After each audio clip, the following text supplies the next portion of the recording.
ಇಲ್ಲಿ ಕಾಂಗ್ರೆಸ್ ಪಾರ್ಟಿ ಅವರವರ ನಿರ್ಣಯನ ಅವ್ರು ತೆಗೆದುಕೊಳ್ಳುತ್ತೆ.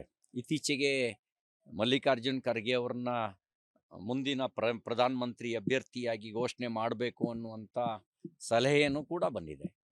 ಆದರೆ ನಂದು ಕೆಲವು ಮೂಲಭೂತ ಪ್ರಶ್ನೆಗಳಿದ್ದಾವೆ. ಖರ್ಗೆ ಅವ್ರನ್ನ ಮುಖ್ಯಮಂತ್ರಿನೇ ಮಾಡಲಿಲ್ಲ. ಪರಮೇಶ್ವರ್ ಅವರು ಎಲ್ಲಿ ಮುಖ್ಯಮಂತ್ರಿ ಆಗಿಬಿಡ್ತಾರೋ ಅಂತ ಷಡ್ಯಂತ್ರ ಮಾಡಿ ಕೋಟ್ಯಾಂತರ ರೂಪಾಯಿ ಇನ್ವೆಸ್ಟ್ ಮಾಡಿ ಸೋಲಿಸಿದ್ರು. ಜಾತಿನ ಎತ್ಕಟ್ಟಿ ಕೋಟ್ಯಾಂತರ ರೂಪಾಯಿ ಇನ್ವೆಸ್ಟ್ ಮಾಡಿ ಸೋಲಿಸಿದ್ರು. ಹಾಗಂತ ನಾನು ಹೇಳ್ತಿರೋದಲ್ಲ, ಪರಮೇಶ್ವರ್ ಅವರೇ ಹೇಳ್ತಿರೋದು.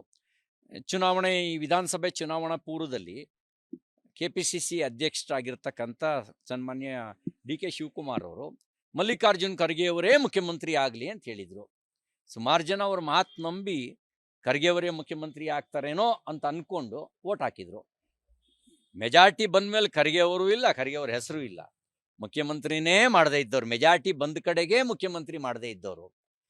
ಇನ್ನು ಹೆಂಗೂ ಗೊತ್ತು, ಲೋಕಸಭೆನಲ್ಲಿ 50 ಕ್ರಾಸ್ ಆಗೋದೇ ಕಷ್ಟ ಕಾಂಗ್ರೆಸ್ಸು. ಇಡೀ ದೇಶದಲ್ಲಿ ಇವತ್ತಿನ ವಾತಾವರಣದಲ್ಲಿ 50 ಕ್ರಾಸ್ ಆಗೋದು ಕೂಡ ಕಷ್ಟ. 50 ಕ್ರಾಸ್ ಆಗೋದು ಕಷ್ಟ ಅನ್ನೋ ಕಾಲದಲ್ಲಿ ಖರ್ಗೆ ಅವ್ರನ್ನ ಮಾಡ್ತೀವಿ ಅಂದ್ರೇನು, ಮಾಡಲ್ಲ ಅಂದ್ರೇನು? ನಾನು ಹೇಳಕ್ಕೆ ಬಯಸ್ತೀನಿ, 3 ಲೋಕಕ್ಕೂ ಖರ್ಗೆ ಅವ್ರನ್ನ ಅಧ್ಯಕ್ಷರನ್ನಾಗಿ ಮಾಡಲಿ ಅಂತ. 3 ಲೋಕಕ್ಕೆ ಏನಾರು ಮಾಡೋಕ್ಕಾಗತ್ತಾ?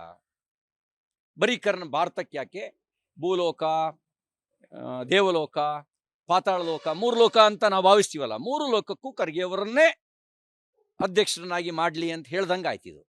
ಈಗ ಕಾಂಗ್ರೆಸ್ನವ್ರು ಹೇಳಿದ್ದು ಅಂದರೆ ಹೆಂಗೂ ಆಗಲ್ಲ, 50 ದಾಟಲ್ಲ ಅಂತ ಗೊತ್ತು. ದಾಟಲ್ಲ ಅಂದ್ಕೊಂಡಾಗ ಒಂದೇ ನಾವೇನೋ ಹೇಳಿದ್ವಿ ಅಂಥೇಳಿ ಅನ್ನೋದಕ್ಕೆ ಮೆಜಾರಿಟಿ ಬಂದಾಗ ಮಾಡಿದಾರಾ? ಈ ಕರ್ನಾಟಕದಲ್ಲಿ ಮೆಜಾರಿಟಿ ಇದೆಯಾ? ಯಾಕೆ ಖರ್ಗೆ ಅವ್ರನ್ನ ಮುಖ್ಯಮಂತ್ರಿ ಮಾಡಬಾರ್ದಿತ್ತು? ಯಾಕೆ ಪರಮೇಶ್ವರ್ ಅವ್ರನ್ನ ಮುಖ್ಯಮಂತ್ರಿ ಮಾಡಬಾರ್ದಿತ್ತು? ಬರೀ ತೋರ್ಸಕ್ಕ ಅವರು ಕಾಂಗ್ರೆಸ್ ಬರೀ ತೋರ್ಸಕ್ಕೆ ಇಟ್ಕೊಂಡಿದೆ, ಬರೀ ಹೇಳಕ್ಕೆ ಇಟ್ಕೊಂಡಿದೆ. ಇಲ್ಲಿ ಕಾಂಗ್ರೆಸ್ ಪಾರ್ಟಿ ಅವರವರ ನಿರ್ಣಯನ ಅವ್ರು ತೆಗೆದುಕೊಳ್ಳುತ್ತೆ. ಇತ್ತೀಚೆಗೆ ಮಲ್ಲಿಕಾರ್ಜುನ್ ಖರ್ಗೆ ಅವ್ರನ್ನ ಮುಂದಿನ ಪ್ರಧಾನಮಂತ್ರಿ ಅಭ್ಯರ್ಥಿಯಾಗಿ ಘೋಷಣೆ ಮಾಡಬೇಕು ಅನ್ನುವಂಥ ಸಲಹೆಯನ್ನು ಕೂಡ ಬಂದಿದೆ. ಆದರೆ ನಂದು ಕೆಲವು ಮೂಲಭೂತ ಪ್ರಶ್ನೆಗಳಿದ್ದಾವೆ. ಖರ್ಗೆ ಅವ್ರನ್ನ ಮುಖ್ಯಮಂತ್ರಿನೇ ಮಾಡಲಿಲ್ಲ. ಪರಮೇಶ್ವರ್ ಅವರು ಎಲ್ಲಿ ಮುಖ್ಯಮಂತ್ರಿ ಆಗಿಬಿಡ್ತಾರೋ ಅಂತ ಷಡ್ಯಂತ್ರ ಮಾಡಿ ಕೋಟ್ಯಾಂತರ ರೂಪಾಯಿ ಇನ್ವೆಸ್ಟ್ ಮಾಡಿ ಸೋಲಿಸಿದ್ರು. ಜಾತಿನ ಎತ್ಕಟ್ಟಿ ಕೋಟ್ಯಾಂತರ ರೂಪಾಯಿ ಇನ್ವೆಸ್ಟ್ ಮಾಡಿ ಸೋಲಿಸಿದ್ರು. ಹಾಗಂತ ನಾನು ಹೇಳ್ತಿರೋದಲ್ಲ, ಪರಮೇಶ್ವರ್ ಅವರೇ ಹೇಳ್ತಿರೋದು. ಚುನಾವಣೆ ಈ ವಿಧಾನಸಭೆ ಚುನಾವಣಾ ಪೂರ್ವದಲ್ಲಿ KPCC ಅಧ್ಯಕ್ಷರಾಗಿರ್ತಕ್ಕಂಥ ಸನ್ಮಾನ್ಯ DK ಶಿವಕುಮಾರ್ ಅವರು ಮಲ್ಲಿಕಾರ್ಜುನ್ ಖರ್ಗೆ ಅವರೇ ಮುಖ್ಯಮಂತ್ರಿ ಆಗಲಿ ಅಂತ ಹೇಳಿದರು. ಸುಮಾರು ಜನ ಅವ್ರ ಮಾತು ನಂಬಿ ಖರ್ಗೆ ಅವರೇ ಮುಖ್ಯಮಂತ್ರಿ ಆಗ್ತಾರೇನೋ ಅಂತ ಅಂದ್ಕೊಂಡು ವೋಟ್ ಹಾಕಿದರು. ಮೆಜಾರಿಟಿ ಬಂದ ಮೇಲೆ ಖರ್ಗೆ ಅವರು ಇಲ್ಲ, ಖರ್ಗೆ ಅವ್ರ ಹೆಸರು ಇಲ್ಲ. ಮುಖ್ಯಮಂತ್ರಿನೇ ಮಾಡದೇ ಇದ್ದವ್ರು, ಮೆಜಾರಿಟಿ ಬಂದ ಕಡೆಗೆ ಮುಖ್ಯಮಂತ್ರಿ ಮಾಡದೇ ಇದ್ದವರು.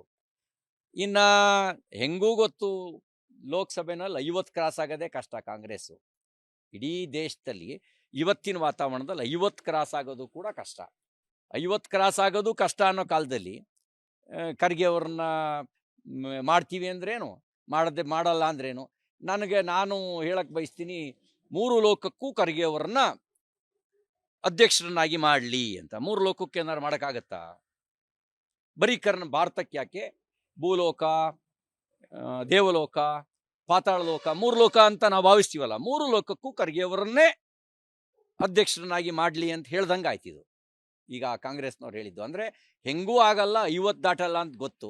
ದಾಟಲ್ಲ ಅಂದ್ಕೊಂಡಾಗ ಒಂದೇ ನಾವೇನೋ ಹೇಳಿದ್ವಿ ಅಂಥೇಳಿ ಅನ್ನೋದಕ್ಕೆ ಮೆಜಾರಿಟಿ ಬಂದ. ಅನುಕ್ಷಣದ ಸುದ್ದಿಗಳಿಗಾಗಿ ವಿಸ್ತಾರ ನ್ಯೂಸ್ ಯೂಟ್ಯೂಬ್ ಚಾನೆಲ್ ಸಬ್ಸ್ಕ್ರೈಬ್ ಮಾಡಿ. ಹೊಸ ಸುದ್ದಿಗಳ ನೋಟಿಫಿಕೇಶನ್ಗಾಗಿ ಬೆಲ್ ಐಕಾನ್ ಕ್ಲಿಕ್ ಮಾಡಿ. ಲೇಟೆಸ್ಟ್ ಅಪ್ಡೇಟ್ಸ್ಗಾಗಿ www.vistaranews.com ವೆಬ್ಸೈಟ್ಗೆ ವಿಸಿಟ್ ಮಾಡಿ. ಅಂಗೈಯಲ್ಲೇ ಜಗತ್ತಿನ ಸುದ್ದಿ ತಿಳಿಯಲು ವಿಸ್ತಾರ ನ್ಯೂಸ್ ಕನ್ನಡ ಆಪ್ ಡೌನ್ಲೋಡ್ ಮಾಡಿ.